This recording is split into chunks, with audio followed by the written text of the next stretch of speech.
싱킹 브릿지 타임즈 2024년 10월 4일자를 진행하겠습니다. 구독, 좋아요 부탁드립니다. 1.5 배속을 보시기 바라고요. 오늘의 편집 내용 제목들이 되겠습니다. 도쿄는 부자와 가난한 사람의 거리가 되고 있다라는 제목으로 사또 오유라는 사람이 프레지던트 온라인에 기고한 내용입니다. 자유주의는 모든 사람을 시장 원리에 따르게 한다고 하는 생각으로 모든 격차를 낳는 시스템이라고 말할 수 있다. 그 영향이 가장 크게 나타나 있는 것은 도쿄다. 가난한 사람이 더 가난해지는 칼라크리. 신자유주의가 가져온 미국의 양상을 언어학자 촘스키가 주장한 것을 인용하고 있습니다. 촘스키의 저서 중에는 아메리칸 드림이 끝이라고 해서 혹은 부와 권력을 집중시키는 10가지 원리라는 책에서 인용한 것 같아요. 격차 확연하게 나타나는 게 대도시권이다. 대기업과 대은행이 도산하고 거품이 붕괴됐을 때 얼마나 많은 공적 자금이 대기업과 대은행에 도입되었는지를 떠올리는 것만으로도 촘스키의 언설이 옳다는 것은 명확하게 자기가 이해를 한다. 또 6만 원짜리 이게 월세집인 것 같아요. 집 근처에 35만 원짜리 집 평형수에 따라서 틀린데 85평방미터가 우리나라도 그 국민평형이라고 얘기하죠. 그걸 월세로 살 때 35만 원이면은 월세 한 300만 원이라는 얘기고 25평방미터는 한 6, 7만 원. 요건 이제 혼자 사는 이런 정도 되는 것 같습니다. 58평방미터라고 한다면 한 방 2개는 있는 것 같고요. 거실도 있겠죠. 그렇게 생각이 들어가네요. 이민 커뮤니티를 어떻게 마주할 것인가. 도쿄 주변의 도시는 슬럼화가 될 가능성이 높다고 생각한답니다. 예를 들어 쿠르드인이 특정 장소, 주로 사이타마현의 가와구치시 등에 살고 독특한 커뮤니티를 만들고 있다. 또 우크라이나에서 난민도 특별한 커뮤니티를 만들고 있다. 이러한 커뮤니티에는 정규 이민뿐이 아니라 비정규 이민이라고 그랬는데 불법 이민일까요? 존재하고 있는 것이 현실이다. 앞으로 일본에서는 점점 평만화될 것이 틀림없다. 일본은 세계 유수의 이민 수용국에 대해서도 얘기를 했는데 2015년 통계로 세계 7위의 이민 수용국으로 약 260만 명의 외국인이 사는 나라다. 우리나라는 이것보다는 적은 거였던가 그렇게 기억을 하는데 불법 이민을 포함하면은 만만치는 않을 거예요. 그리고 정부 이민 권리와 의무 분명히 해야 된다. 뭐 한동훈 법무장관이 이민청 만들겠다고 했는데 그게 어떻게 됐는지 꼬리가 내려갔습니다. 뉴스가.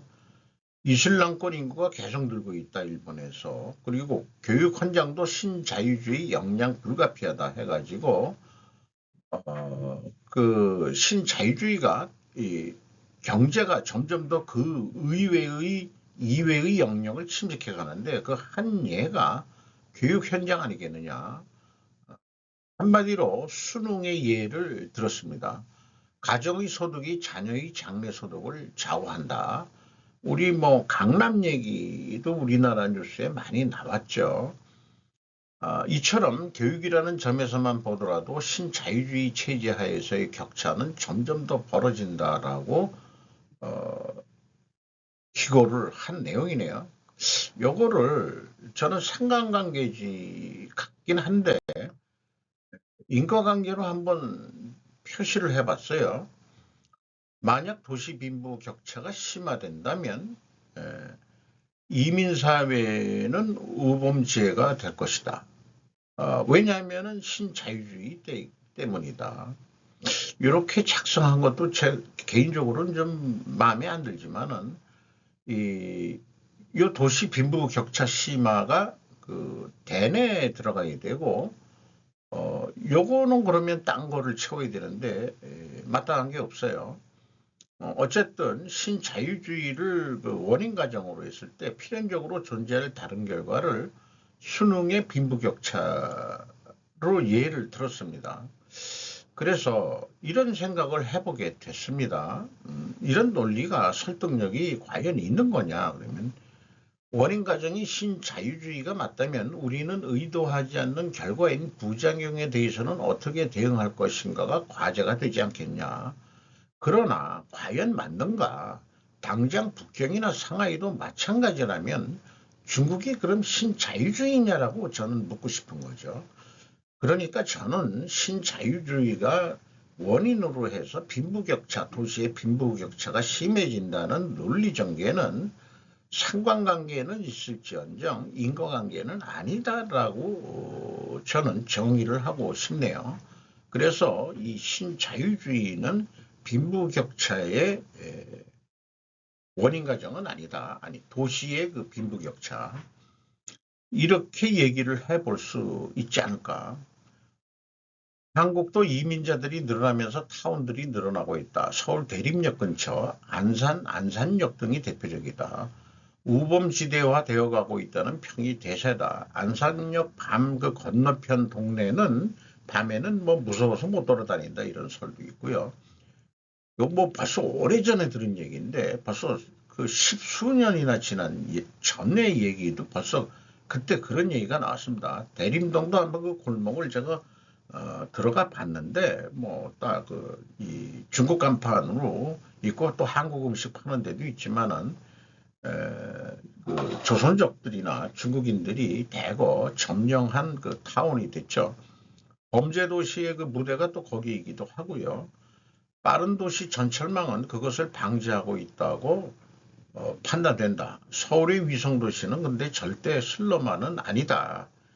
조금 일부는 있겠지만 저는 그거를 우리 그 GTX인가 뭐 이런 거로 도시 전철망을 그것을 방지하고 있다고 판단된다. 경기 지역의 산업지대 연결도 한몫하고 있지 않느냐.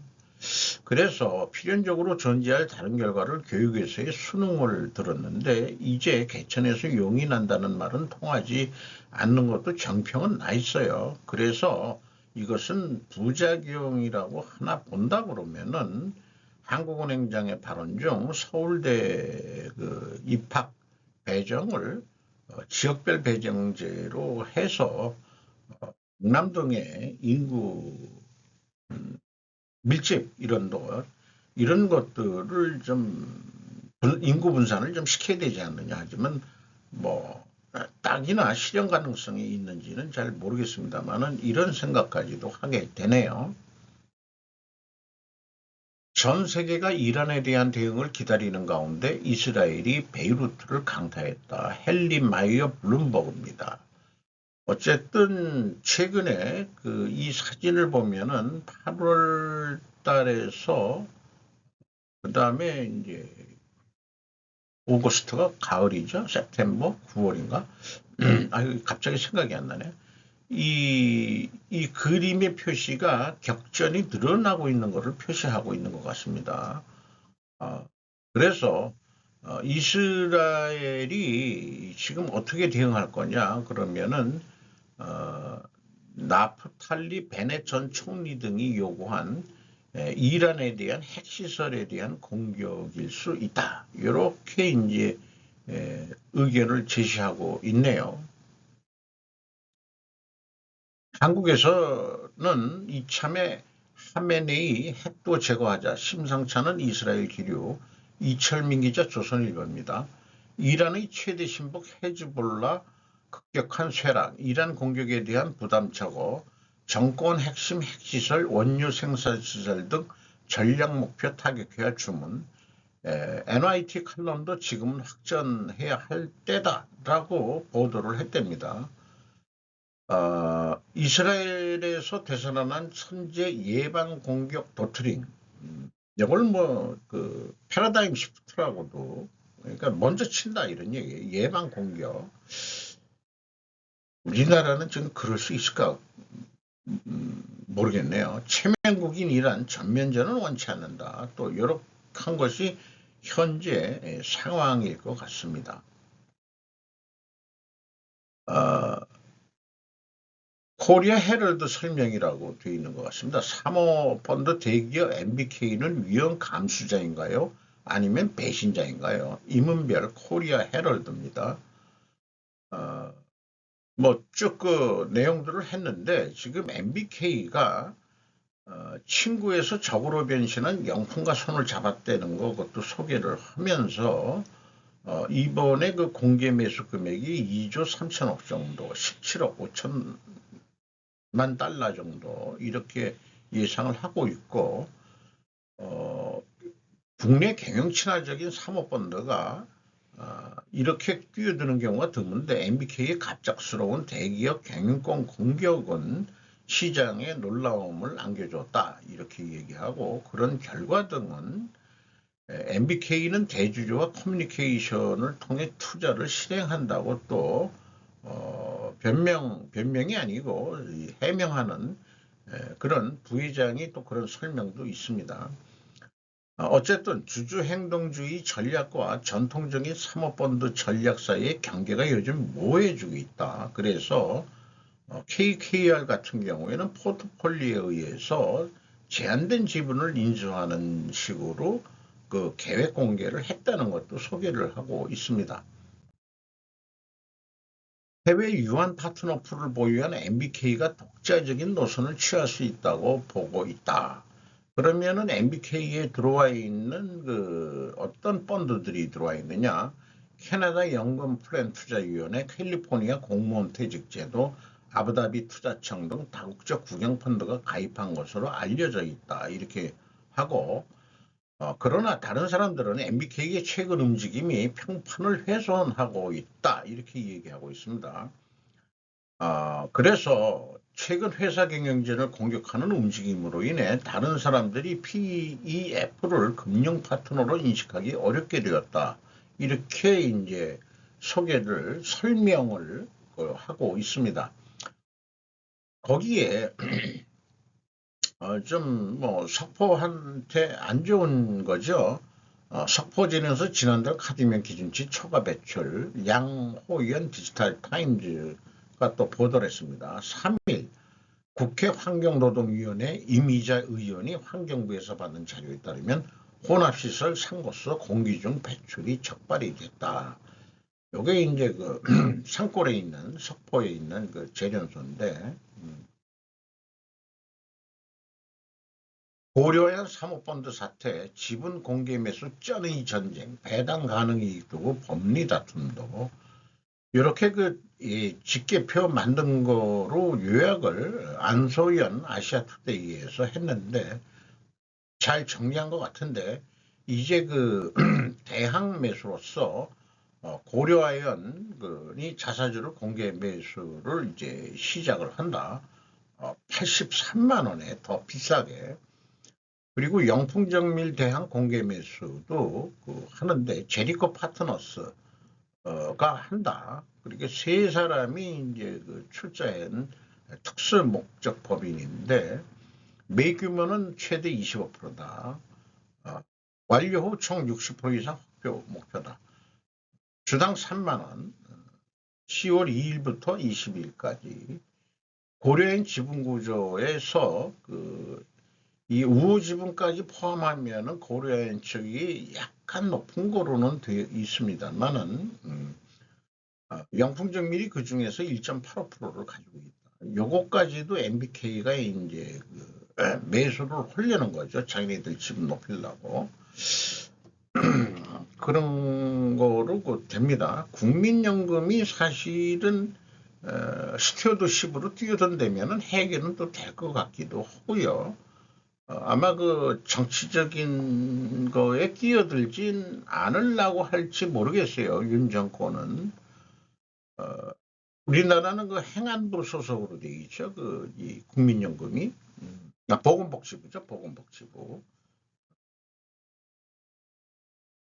끝 안 보인다. 수렁의 늦빠진 고려인 양풍소송, 양미영 기자, 고려인 분쟁, 각종 고소와 가처분 소송 등으로 얼룩져 일부 화해 제스처에도 한치 물러섬 없다.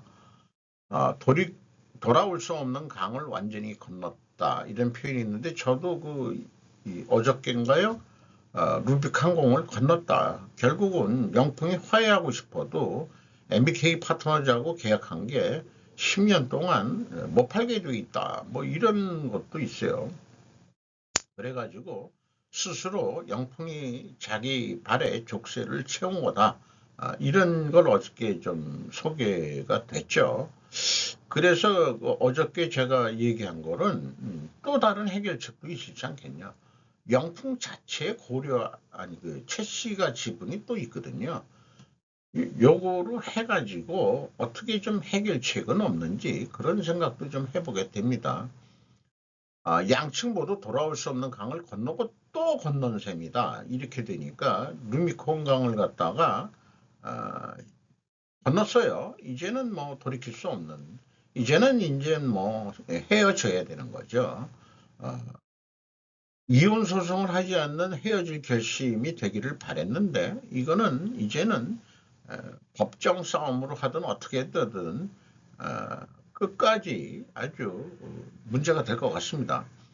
또 국정감사 중인 증인 채택에 따른 이런 것도 있어서 상호 비방전까지 양측 간에 끊이지 않는 그런 양상이 계속 이어질 전망이다. 이렇게 소개를 하고 있네요. 수렁의 늪이다. 참 어렵게 됐습니다. 자, 이 사진은 보통 이혼 요거는 출처를 또 법무법인 이혼 전문 법무법인의 사진을 그냥 가져왔어요. 어디라고 법무법인은 얘기를 안 하겠습니다. 고려아연과 영풍이 한 지붕 두 가족이라고 그랬는데 지금 이제 둘이 이제 찢어지기로 했다. 그렇게 돼야 될 것 같습니다. 이제는 헤어지는데 어떻게 헤어지느냐? 아주 상처뿐인 상처만 있고들 서로들 그래 많은 돈을 해가지고 참 어떻게 될지 매우 또 궁금해지네요. 북김여정 국군의 날 조롱 핵 보유국 앞에서 절망스러운 처사. 양지혜 기자 조선일보입니다. 뭐 이북에서 비난하는 조롱하는 그런 욕 이런 등등은 아주 북적아들이 욕에 대해서는 아주 정평이 나 있죠. 뭐 보통 갓난 새끼 이건 욕도 아니에요. 아새끼. 그래서 저도 니북 출신 친구도 있었고 하기 때문에 한경도 말을 좀 배웠는데 그건 뭐 욕도 아닙니다. 새끼는. 그러니까 저도 요즘엔 뭐 새끼라는 말을 이 방송에도 좀 쓰고는 있습니다만은 우리 현무 5에 대해서 흉물이고 비핵국가의 숙명적인 힘의 열쇠의 벽을 넘지 못한다는 것을 다시 한번 스스로 증명했다. 이렇게 얘기를 하고 우리가 핵무기도 없으면서 비루 먹은 개가 투구를 썼다는 식으로 또 비루가 뭔지 모르겠습니다만은 옷을 옛날에 들어봤었는데 그런 수고들도 있죠. 너희들이 투구를 썼다 하더라도 사자로 등급할 수는 없다. 그럼 자기네들은 사자란 얘기인가? 어쨌든 이 비완비가 등장한 거에 있어도 괴뢰 정권으로 미국한테 딸랑딸랑 거리는 몰골이야말로 세계 열병사에서 두 번 다시 없을 혼자 보기 아까운 오직 식민지 한국에서만 연출할 수 있는 명장면이라고 했다. 아주 제대로 가고 있네요. 그러면은 이제 한국이 미국의 식민지라는 얘기인데, 뭐 저는 간접지배라고 해석됩니다. 일본도 그건 마찬가지죠. 뭐 그런 걸 가지고 자기네들은 그러니까 자주주의 이거 하나 가지고 버티고 있는 건데 그러나 실질적으로 중국과 러시아의 힘이 없이는 지들도 안 되는 거는 뻔하면서 얘네들은 말로 그렇게 자주주의를 내세우는 거예요. 이거에 대해서는 잘 해석한 뉴스가 있더라고요. 거기다가 오늘은 김정은이 북은 핵 보유국, 한미 주권 침해 시된 핵 공격하겠다. 김자 조선입니다. 윤석열 괴뢰, 이제 괴뢰라는 말을 이제 본격적으로 이제 많이 쓰고 있네요. 온전치 못한 사람 실명 비난, 실명으로 이렇게 해가지고 이 말은 4일 조선중앙통신에 따르면 김정은은 지난 2일 서부지구의 조선인민군 특수작전부대 훈련기지를 방문한 자리에서 한미가 북한 주권을 침해하려고 시도한다면 핵무기 공격을 불사하겠다. 이런 거를 얘기를 하고 있는 거네요. 과연 뭐 말로 엄포를 놓는 건지 만약 핵무기 작동하면 우리 쪽에서는 그것은 북한의 종말이다라고 우리는 대응을 하고 있죠. 어, 그렇게 좀 요즘 우리가 대응하고 있는 걸로 알고 있습니다. 그래서 북한에 대해서 언급을 하는 의견이 있는데 김정은은 평화통일이 아닌 지배 이렇게 제목으로 해서 데이비드 맥스웰이라고 UPI인데 이게 구통일교 문선명재단에서 인수한 미국 언론 매체인 거를 지금 다시 깨달았습니다. 여기 첫 장에 되어 있는 것은 잘 설명은 되어 있어요. 한번 읽어보도록 하겠습니다. 한반도는 아직 해결되지 않는 냉전 분단의 잔재인 지정학적 긴장의 성광으로 남아있다. 1953년 한국 정정협정 60항에서 한국 문제로 묘사되고 유엔총회 결의안 811호에서 반복되는 부자연스러운 분단은 이념과 정치, 인간의 깊은 고통으로 분리된 민족과 땅의 통일이라는 미완성 과제를 극명하게 상기시켜준다. 이 문제의 핵심은 1948년부터 북한을 통치해온 김씨 가문 정권이다. 한국 문제를 성공적으로 해결하려면 먼저 이 정권의 성격, 목표, 전략을 완전히 이해하는 것이 필수적이다. 김씨 가문 정권의 전략은 평화통일을 향한 길과는 근본적으로 다르다. 김정은이 자신의 조건에 따라 정권의 철권 지배하에 통일을 추구한다. 이는 북한에 관한 모든 정책 결정이나 전략을 안내해야 하는 중요한 부분이다. 이중적 목적을 달성하는 전체주의 이데올로기인 주체, 즉 자주주의 아래서 운영되고 있다. 이 자주주의를 내세우면은 지배를 위해서 국내에서는 위기를 계속 조장하는 거죠. 미국과 한국과 제국주의한테 우리가 위협을 받고 있다는 내러티브 소설을 계속 쓰면서 정권은 정치적 경제적 양보를 얻고 남한 정부를 전복시키고 한미동맹을 분열시키기 위해서 벼랑끝 전술로 묘사되는 정치 전쟁과 공갈 외교 협박. 지금도 아까 김여정이나 김정은 얘기가 공갈 협박의 부류로 넣을 수 있을 것 같아요. 더 이상 평화통일을 추구하지 않겠다는 북한의 최근 정책 변화에 현혹되지 않는 것이 필수적이다. 요거 중요한 말은 했어요. 게릴라 왕조와 굴라그라고 했는데 굴라그가 뭔지 모르겠네.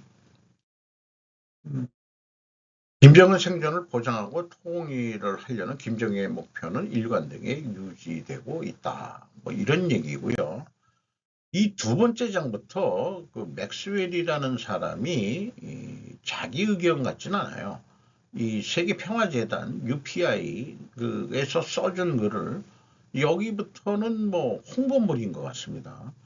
남북한이 공통의 민족적 역사적 정체성을 공유하고 있다는 사실은 평화통일에 전념하는 사람들에게 기회를 남북한이고 한국도 옛날에 보면 다민족이 통일된 건데 자꾸 한민족이 있다 얘기하지 말라고 뭐 그런 생각도 들어가는 거고 뭐 오랫동안은 뭐 통일국가로 해온 것은 사실인데 평화 통일에 전념하는 사람들인데 기회를 제공한다. 저는 평화 통일에 대해서는 그렇게 긍정적이지 않습니다. 도덕적 고지 337 프레임, 337 박수를 치겠다는 얘기야, 얘네들은. 그리고 코리안 드림, 뭐 이렇게 해가지고 세 가지 비전, 세 가지 전략, 그 다음에 7가지 실행 계획인데 이게 그 재단의 그 주장을 그냥 그 맥스웰이라는 사람이 그냥 갖다가 그냥 읊은 홍보물 같습니다. 통일을 위한 문현진의 코리안 드림 비전 이렇게 했고 거기에다가 이제 통일교가 거의 10월 3일 개천절 우리 그 단공격까지 들고 들어 나왔네. 홍익인간의 뿌리를 둔 공유된 국가 정체성의 중요성을 강조한다. 한국인은 자유시장 원칙에 따라 이건 자유주의는 또 채택한다 이런 얘기예요. 그래가지고 그 인권 뭐 이런 등을 포함해가지고 법의 지배와 모두를 위한 인권을 가진 개인의 자유와 자유를 기반으로 한다. 이것이 통일 대한민국 UROK, 유나이티드 ROK의 약자겠죠. 그래서 저도 검색을 해봤는데 문선명의 아들이더만요. 잠깐 이거를 그 세 페이지나 좀 정리를 했는데 10월 1일 그 국군의 날 즈음해서 또 평화통일 행진 뭐 이런 포럼도 열고 나름대로 장관 어쨌든 이게 돈이 있어요. 그러니까 이런 행사들을 하겠죠. 김정은이 핵공격 운운하는데 평화통일? 나는 평화통일이라는 것에 희망을 두지 않는다. 현실적으로 지정학적 접근이 더 바람직하다. 통일의 기회는 중국 해체에서부터 시작할 수 있다는 것에 저는 동의합니다. 도쿄 기후 변화 비에 대응하기 위해 지하 대성당 단지 확장. 이세이 카토와 톰 베이트먼이 로이터에서 보도를 했습니다. 우리나라 강남에 물난리가 났을 때 여기 그 도쿄에 그 지하 그 저류 탱크라고 그러죠. 지하 방류 채널이라고 여기서는 하는데 대단합니다. 이 강남에 이런 거를 우리는 만들질 못했다. 이런 얘기인데 그럼에도 불구하고 2023년 6월 폭우로 강유역의 4천채 이상의 주택 침수는 막을 수 없었다. 그래서 이거를 또 증설한다고 그러고 거기고 그다음에 그 도쿄부 중심부 가까운 거라서 시라코 강이고 무슨 칸타강 흘러드는 수로를 연결하는 수로 연결을 해가지고 13km의 홍수를 도쿄만으로 운반하는 2027년까지 완성을 한다고 그래요. 그나마 우리나라 한강이라는 게 그 폭이 넓고 그다음에 이제 동고 하서죠.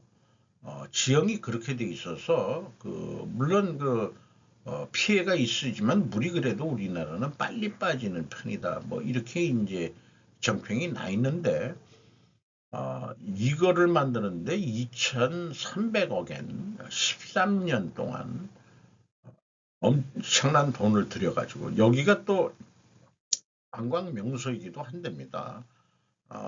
이 여름 같은데 이게 들어가면 아주 시원하고 겨울에는 따뜻하고 뭐 이렇다는 것도 소개를 하고 있네요.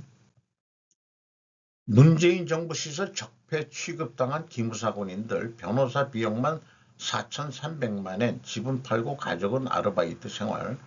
김정한 양지혁 기자 조선일보 일본판입니다. 여기에 군사 기무사 사령부 재편의 경위라고 해서 2018년 5월부터 2024년 2월 21일까지의 어떤 큰 사건들을 얘기를 했는데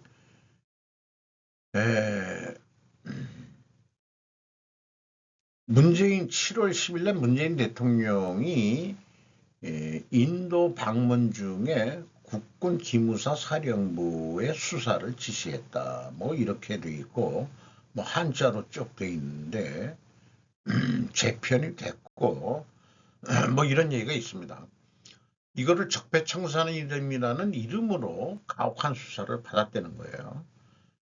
기무사 정치 댓글 사건 이런 게 있었고 여기에 이제 잠깐 죄를 때려가지고 장관 이 경우에 벌을 받고 나왔지만은 어쨌든 그 개인 비용으로 했기 때문에 4억 원 그 변호사 비용 빚을 져서 집도 팔았다.